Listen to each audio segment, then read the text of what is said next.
रोहन नाम का एक लड़का अपनी कॉलेज लाइब्रेरी में पढ़ रहा होता है। पढ़ते पढ़ते अचानक उसकी नज़र एक किताब पर पड़ती है। वो उस किताब की तरफ जाता है तो उसमें एक सुंदर लड़की का चित्र बना होता है और बड़े बड़े अक्षरों में लिखा होता है, कर्ण पिशाचिनी साधना। उसको देखते ही रोहन का ध्यान उसकी तरफ आकर्षित हो जाता है और वो उसे लेकर पढ़ना शुरू कर देता है। उसे लेकर पढ़ना शुरू करते ही वहाँ का माहौल ख़राब होने लगता है और लाइट ऑन ऑफ होने लगती है, बाहर बिजली वगैरह कड़कने लगती है, जिससे वो किताब वहाँ से लेकर अपने घर आ जाता है। घर में रात को आकर वो पढ़ना शुरू करता है और उसमें कर्ण पिशाचिनी की साधना के बारे में सब कुछ लिखा हुआ था। उसे जैसे जैसे उस किताब को पढ़ता जा रहा था वैसे वैसे उसे पढ़ने की जिज्ञासा और ज़्यादा बढ़ती जा रही थी। उसने धीरे धीरे करके पूरी किताब पढ़ ली और फिर कर्ण पिशाचिनी की साधना करने के बारे में सोचा। चूँकि उसे पैसे जल्द से जल्द कमाने की बहुत ज़्यादा जल्दी थी और वो पढ़ने लिखने में भी होशियार था, पर उसे कोई लाभ नहीं मिल रहा था, इसलिए वो कर्ण पिशाचिनी की साधना के लिए तुरंत तैयार हो गया और उसने साधना शुरू की। 11 दिनों तक उसने साधना की। साधना करने के बाद कर्ण पिशाचिनी उससे प्रसन्न हो गई और साथ गई। कर्ण पिशाचिनी अब उसके साथ ही रहती थी। जब भी उसे किसी का भूत भविष्य के बारे में कुछ भी जानना होता था वो उससे पूछ लेता था। कर्ण पिशाचिनी एक ऐसी शक्ति है जो लोगों के भूत भविष्य वर्तमान सबको आकर कानों में बता सकती है। तो वैसे भविष्य नहीं बता सकती, पर उसके मन में क्या चल रहा है ये बता सकती है।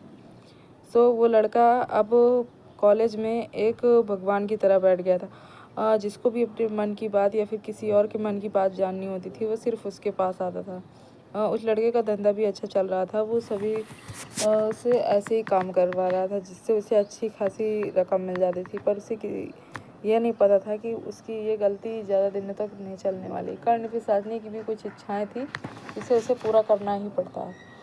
अगर वो पूरा नहीं करता था तो कर्ण पिशाचिनी गुस्से में आ सकती थी। रोज़ रात को कर्ण पिशाची की इच्छा पूरी करता था वो, और अगले दिन कर्ण पिशाचिनी उसकी इच्छा पूरी करती थी। एक दिन उसकी कॉलेज में एक गर्लफ्रेंड थी जो कि किसी और लड़के के साथ बैठी हुई थी। उसने उसे देख लिया तो कर्ण पिशाचिनी ने उस लड़की के बारे में बताया कि ये लड़की धोखेबाज है, इसके साथ रहती है। उस लड़के को बहुत ही गुस्सा है क्योंकि वो उस लड़की से बहुत ज़्यादा प्यार करता था। उसने कर्ण पिशाचिनी की बात को अनसुना कर दिया, जिससे कर्ण पिशाचिनी गुस्सा हो गई। क्योंकि साधना के समय ही उसने कहा था कि कर्ण पिशाचिनी को कभी भी बात को अनसुना नहीं करना है, बट उसने उस समय गलती कर दी। जब उसने इस समय गलती कर दी तो कर्ण पिशाचिनी क्रोधित हो गई और उसके कानों में आकर ज़ोर ज़ोर से बोलने लगी। उनकी आवाज़ों से रोहन का सिर फटने लगा था। वो जहाँ भी जाता बस कर्ण पिशाचिनी की आवाज़ें ही सुनाई देती। उसके लिए कोई जगह अच्छी नहीं बची थी। कॉलेज में क्लास में जाता, कैंटीन में जाता या फिर लाइब्रेरी में जाता, उसे कहीं भी जाकर शांति नहीं मिल रही थी। बस उसके कानों में यक्षिणी की आवाज़ें ही गूंज रही थी। और वो जिससे प्यार करता था सभी लोग उससे दूर हो चुके थे। यहाँ तक कि उसके माता पिता और फैमिली वाले भी दूर हो चुके थे। उसके स्वभाव से वो बहुत ज़्यादा गुस्से में थे और उसे छोड़कर चले गए थे, और उन्हें नहीं पता था कि वो ऐसा व्यवहार किस लिए कर रहा है। और रोहन अपनी गलती से बहुत ज़्यादा पछता रहा था, बट उसे इस गलती का कोई भी सलूशन नहीं मिल रहा था कि आखिर वो करे तो करे। फिर उसने ये बात अपने एक दोस्त को बताई जो कि पैरानॉर्मल एक्टिविटी में इंटरेस्टेड था। उसने इस बात के बारे में गौर से समझा और उसे सब कुछ बताया कि मैं इन सब बातों में मानता हूँ, और कर्ण पिशाचिनी की साधना के बारे में उसने बहुत पढ़ाई की थी।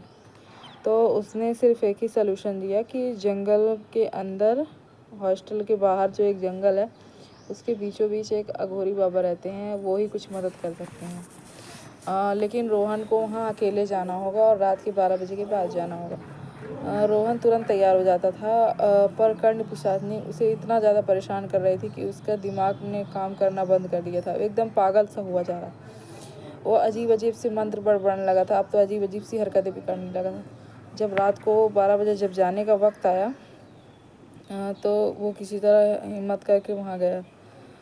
वो जा रहा था तो उसके कानों में इतनी तेज़ से पिसाचनी की आवाज़ें आ रही थी कि उसका दिमाग एकदम शून्य पड़ा जा रहा था। थक हार के किसी तरह वो उन बाबा के पास पहुंचा। तो उन बाबा ने बताया कि तुमने कर्ण पिसाचने की साधना तो की, पर तुमने अनजाने में की। उसके लिए बहुत सारी सिद्धियाँ होनी चाहिए जो कि तुम्हारे पास नहीं, बस तुमने किताब पढ़ी और तुमने साधना कर ली, जिस कारण यक्षिणी तुमसे इतना क्रोधित है। उस लड़के ने बताया कि अभी तक तो सब कुछ ठीक चल रहा था, पर मैंने एक बार उनकी बात का अनसुना कर दिया, तब से ही ऐसा हो रहा। तब बाबा ने बताया कि उस किताब में साफ साफ मंत्रों में लिखा है कि उस कर्ण पिसाचने की बातों को कभी अनसुना नहीं करना चाहिए, उसकी बातों को हमेशा मानना चाहिए। पर तुमने संस्कृत मंत्रों को इतना ज़्यादा ध्यान नहीं दिया। भले ही तुम पढ़े लिखे थे, लेकिन वो अरबी भाषा में लिखे हुए थे, जिसे वो समझ नहीं पाया। संस्कृत और अरबी भाषा से दोनों से मिलकर बनी हुई थी वो कर्ण पिशाचनी पुस्तक। अब उसे कर्ण पिशाचनी से छुटकारा पाने के लिए कोई भी जगह नहीं ठीक दिख रही थी। अघोरी बाबा ने भी मदद करने के लिए कहा था, पर उन्होंने गारंटी नहीं दी थी कि इससे छूट पाएगा। अघोरी बाबा ने एक सफ़ेद भभूत से एक घेरा बनाया और वहाँ पे कुछ मंत्र पढ़ना स्टार्ट किया और रोहन से कहा कि वो यहाँ से कहीं भी ना हिले। तभी कर्ण पिशाचनी उसके आसपास आकर घूमने लगी। अघोरी बाबा मंत्र पढ़ रहे थे आंख बंद करके, पर रोहन आंखें बंद कर ही नहीं पा रहा था। उसके कानों में सिर्फ उसकी आवाज़ गूंज रही थी, जो कि उसका दिमाग खराब फाड़ रही थी, क्योंकि उसका दिमाग सर से दर्द से फटा जा रहा था। उसके कुछ समझ में नहीं आ रहा था कहाँ जाए कहाँ ना जाए। अचानक यक्षिणी ने धमकी दी कि अगर वो यहाँ से बाहर नहीं निकला तो वो उसके परिवार वालों को ख़त्म कर देगा। रोहन डर के मारे गोले से बाहर निकल गया, क्योंकि साधु बाबा ने उसे मना किया था, बट वो नहीं माना, जिससे साधु बाबा क्रोधित हो गए। उन्होंने कहा कि अब मैं तुम्हारी कोई मदद नहीं कर सकता, क्योंकि कर्ण पिशाचनी अब अपने कंट्रोल से हट चुकी है। अब तुम्हें सिर्फ कोई भी नहीं बचा सकता, अब तुम्हें मौत के घाट उतरने से। पर वो वहाँ से भागना स्टार्ट करती है। भागते भागते वो एक गुफा में पहुँच गया। वहाँ भी वो बहुत ज़्यादा परेशान था। फिर वहाँ से भागते भागते वो रोड में बैठ गया। वहाँ भी बहुत ज़्यादा परेशान था। उसे कहीं भी जाकर संतुष्टि नहीं मिल रही थी। उसने कई दिनों से खाया पिया भी नहीं था। उसे खाने पीने का टाइम ही नहीं मिल रहा था। उसकी इतनी छोटी सी गलती उसके लिए इतना बड़ा रूप ले लेगी, उसे नहीं पता था। पर वो रोहन फिर भी भागे जा रहा था। भागते भागते एक दिन थक हार कर भूख प्यास से उसकी मौत हो गई और कर्ण पिशाचनी का साया उसे मौत के बाद ही प्रताड़ित करता रहा, क्योंकि कर्ण पिशाचनी अगर एक बार सद गई तो जीते जी क्या, मरने के बाद भी उसका पीछा नहीं छोड़ती। वैसे कर्ण पिशाचनियाँ 5 प्रकार की होती हैं, लेकिन सबसे खतरनाक जो कर्ण पिशाचनी होती है वो प्रेमिका के रूप में होती है। अगर आपने उस रूप में उसे मांग लिया तो उससे खतरनाक कोई भी नहीं हो सकती है। लेकिन अगर माँ या बहन के रूप में माना, तब भी कर्ण पिशाचनी एक ऐसी नकारात्मक शक्ति है जो सकारात्मक शक्ति में कभी बदल ही नहीं सकती। तो माँ के रूप में मानने का भी कोई मतलब नहीं है, क्योंकि कर्ण पिशाचनी जो है वो नकारात्मक की नकारात्मक ही रहेगी। ये एक देवी देवता होते हैं जो कि श्रापित होते हैं। श्रापित देवी देवता होते हैं, इस कारण ये क्रोधित से रहते हैं। लेकिन जो भी इनकी साधना करता है ये उनसे प्रसन्न तो होते हैं, पर अगर उनकी अवज्ञा करता है तो ये बहुत ज़्यादा क्रोधित हो जाते हैं। ओके गाइस, मेरा वीडियो पसंद आया तो प्लीज़ लाइक शेयर सब्सक्राइब कीजिए। Okay guys, bye.